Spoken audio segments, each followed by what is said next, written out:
Bonjour, fidèles auditeurs du Jour se lève, c'est Justine. Ravie de vous retrouver pour le partage de ce nouveau podcast hebdomadaire dont le titre est « Ne méprisons pas la patience de Dieu ». Dieu est patient. Cette perfection de Dieu est un peu moins populaire que d'autres attributs comme sa puissance, son amour ou sa sagesse. Mais elle est tout aussi importante que les autres. Il est bon de méditer sur la patience de Dieu et d'en saisir les implications pour nos vies. Dieu est lent à la colère et patient envers l'humanité pécheresse et envers son peuple quand celui-ci pêche. Sa patience nous appelle à la repentance et à être patient envers les autres. Dieu est lent à la colère. Psaume 103, verset 8.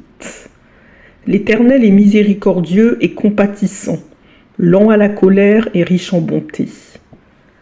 La patience de Dieu est sa bonté en action, envers des gens qui méritent d'être punis. La grâce de Dieu se manifeste aussi envers des gens qui méritent d'être punis. Cependant, sa grâce accorde au pécheur le pardon et lui procure la paix avec Dieu, tandis que sa patience ne fait que retarder l'heure du jugement et de sa colère. La patience de Dieu, c'est la puissance de contrôle que Dieu exerce sur lui-même afin de retenir sa juste colère contre des pécheurs qui continuent à lui désobéir et qui méritent amplement d'être punis. Le Seigneur est lent à la colère, sa puissance est immense, mais il ne laisse pas le coupable impuni. Prophète Naoum, verset 1, chapitre 1, verset 3. Sa puissance et sa patience vont de pair. Nous les humains manquons de patience et nous enflammons facilement parce que nous n'avons pas la force de retenir notre colère envers ceux qui nous offensent. Dieu est lent à la colère, du fait qu'il est tout-puissant. Il exerce sa puissance sur lui-même afin de retenir sa colère et d'en reporter la manifestation douloureuse à plus tard. Dieu est patient envers l'humanité pécheresse. Comment la patience de Dieu s'est-elle manifestée dans la Bible ? Elle s'est d'abord manifestée envers Adam et Ève. Dieu leur avait annoncé que le péché aurait pour conséquence la mort. Lorsqu'ils ont désobéi, ils ne sont pas morts instantanément. Dieu a commencé par leur infliger la mort spirituelle, mais leur mort physique a été reportée à plus tard, car Dieu a été patient envers eux. Il leur a donné du temps pour qu'ils puissent entendre la promesse de l'Évangile qui revienne au Seigneur dans la repentance et la foi, et qu'il donne naissance à des enfants pour perpétuer la race humaine. La patience de Dieu s'est aussi manifestée envers l'humanité pécheresse. L'humanité est devenue corrompue, rebelle et méchante, mais Dieu ne l'a pas détruite, sans l'avoir d'abord avertie avant le déluge. Les gens avaient été rebelles autrefois lorsque la patience de Dieu se prolongeait au jour où Noé construisit l'arche dans laquelle un petit nombre de personnes, c'est-à-dire 8, furent sauvées à travers l'eau, nous dit 1 Pierre 3, verset 20. Dieu a attendu des années avant d'envoyer le déluge, le temps que Noé construise l'arche, à savoir 120 ans, et qu'il avertisse ses contemporains.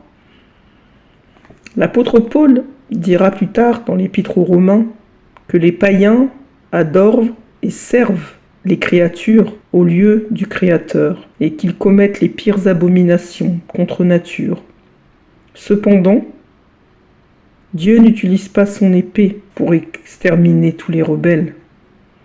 Encore aujourd'hui, nous voyons toutes ces choses. Si Dieu punissait tous les pécheurs selon ce qu'ils méritent, plus personne ne resterait vivant. Dieu est infiniment patient. Dieu est aussi patient envers son peuple. Dans l'Ancien Testament, la Torah, nous voyons que Dieu a été patient, particulièrement envers son peuple d'Israël. Il s'est fait connaître à eux. Il a été plein de grâce envers eux. Il les a délivrés de l'Égypte, il leur a fait des promesses, il les a conduits fidèlement. Mais malgré cela, ils se sont rebellés et se sont détournés de lui. Moïse a fait appel à la patience de Dieu lorsqu'Israël a gravement péché dans Exode. Dans le livre de Nombres 14, au verset 17 à 18, il est dit « Maintenant que la puissance du Seigneur se montre dans sa grandeur, c'est Moïse qui prie, comme tu l'as déclaré en disant « L'Éternel est lent à la colère et riche en bienveillance ». Dieu a été patient envers Israël jusqu'à la venue de Jésus-Christ, quand les péchés de son peuple ont enfin été expiés, quand sa colère s'est enfin déversée sur son propre Fils à la croix. C'est le moyen choisi par Dieu pour apaiser sa colère et nous donner la réconciliation et la paix avec lui. Quelle est l'utilité pour l'Église de Christ, nous qui sommes ses membres, les chrétiens, de savoir que Dieu est patient? La patience de Dieu est d'abord un appel à la repentance. Pourquoi Dieu est-il patient? Ne serait-il pas plus simple pour un Dieu juste et saint de punir tous les pécheurs instantanément? La parole de Dieu nous fait comprendre la raison pour laquelle Dieu est patient. Dans l'Épître aux Romains au chapitre 2 et au verset 4, il est dit, Paul parle, « Où méprises-tu les richesses de sa bonté, de son support et de sa patience, sans reconnaître que la bonté de Dieu te pousse à la repentance? Dieu est patient, car il veut nous donner le temps et l'occasion de nous repentir en vue du salut. » Également l'apôtre Pierre, dans 2 Pierre 3, verset 15, dit « Considérez que la patience de notre Seigneur est votre salut. » Nous méritions tous la mort, car le salaire du péché c'est la mort.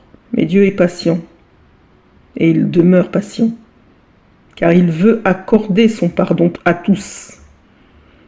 Tout comme la grâce de Dieu ne nous donne pas la liberté de pécher, de même la patience de Dieu ne nous donne pas la liberté de paresser. Chaque nouvelle journée que le Seigneur nous accorde est une occasion qui nous est donnée de revenir à lui quand nous péchons, pour obtenir miséricorde en Christ et d'encourager les autres qui ne le connaissent pas encore à se tourner vers lui. De quelle manière les méchants interprètent-ils la patience de Dieu? Souvent, en s'imaginant que Dieu n'existe pas, ou qu'il ne punira jamais, et qu'ils peuvent continuer à pécher de plus belle, s'imaginant ne jamais devoir en subir de conséquences fâcheuses. Parce qu'une sentence contre une mauvaise action n'est point exécutée promptement, le cœur des humains au-dedans d'eux est rempli du désir de faire le mal. Ecclésiaste 8, verset 11. Tous ces gens se trompent et s'illusionnent. 2 Pierre 3, versets 8 à 9, nous dit « Le Seigneur ne retarde pas l'accomplissement de sa promesse, comme quelques-uns le pensent. Il use de patience envers tous. Il ne veut pas qu'aucun périsse, mais il veut que tous arrivent à la repentance. » Nous ne devrions jamais présumer que la patience de Dieu va toujours durer et que nous pourrions ainsi négliger de faire ce que Dieu nous appelle à faire, à savoir se repentir, changer de comportement. Un jour, sa colère se déversera sur ceux qui n'auront pas cherché secours et refuge en Jésus-Christ et en son sacrifice à la croix.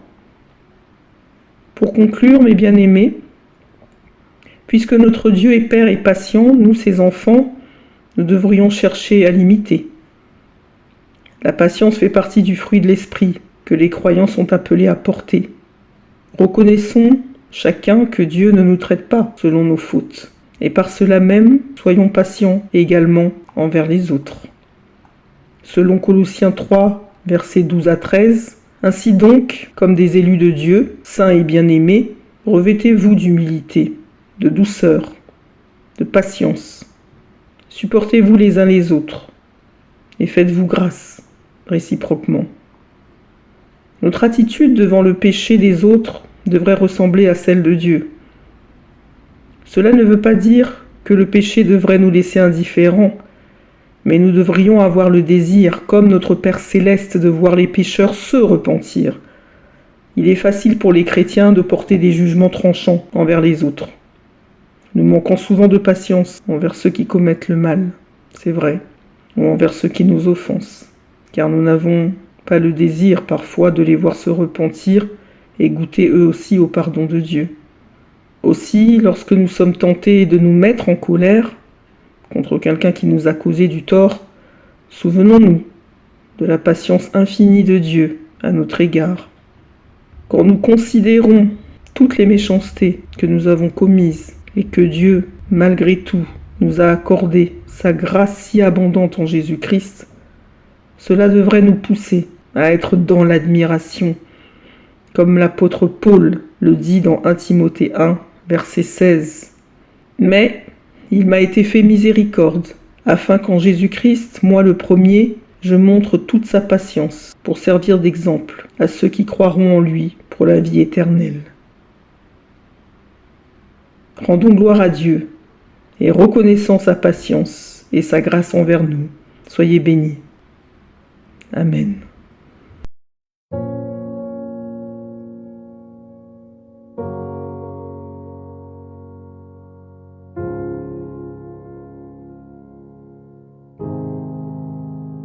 Si la parole de Dieu touche votre cœur, ne l'endurcissez pas.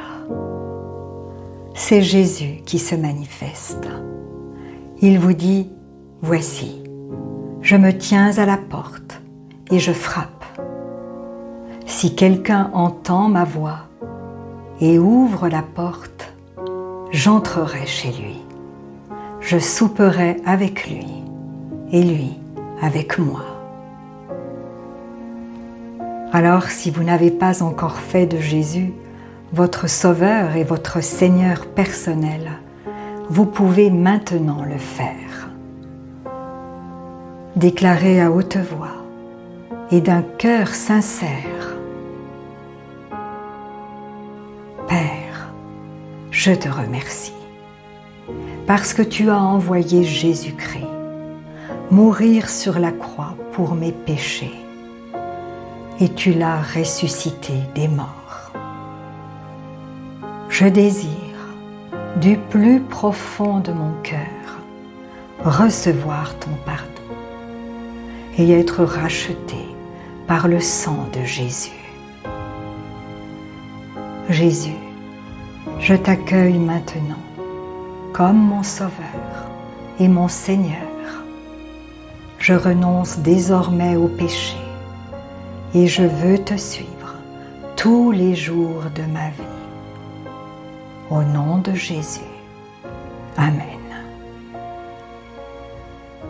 Si vous avez fait cette prière, dites-le nous simplement dans les commentaires. Nous prierons pour vous et nous nous réjouirons avec le ciel tout entier, car Jésus a dit, « Il y a plus de joie dans le ciel pour un seul pécheur qui se repent que pour 99 justes qui n'ont pas besoin de repentance. » Puis continuez de vous fortifier et de vous purifier par la parole de Dieu. La foi vient, mais elle ne vient que d'une seule source, de ce que l'on entend de la parole de Christ. Demandez au Saint-Esprit de vous guider et de vous éclairer. Il vous conduira dans toute la vérité.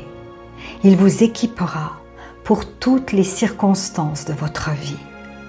Vous verrez que peu à peu, il vous révélera ce que ne peuvent comprendre ceux qui ne s'attachent pas à la parole. Car l'homme naturel n'accepte pas ce qui vient de l'Esprit de Dieu. C'est une folie pour lui, et il est incapable de le comprendre. Parce que c'est spirituellement qu'on en juge. Et ne restez pas seul. Trouvez une assemblée qui se nourrit de la parole et y est fidèle.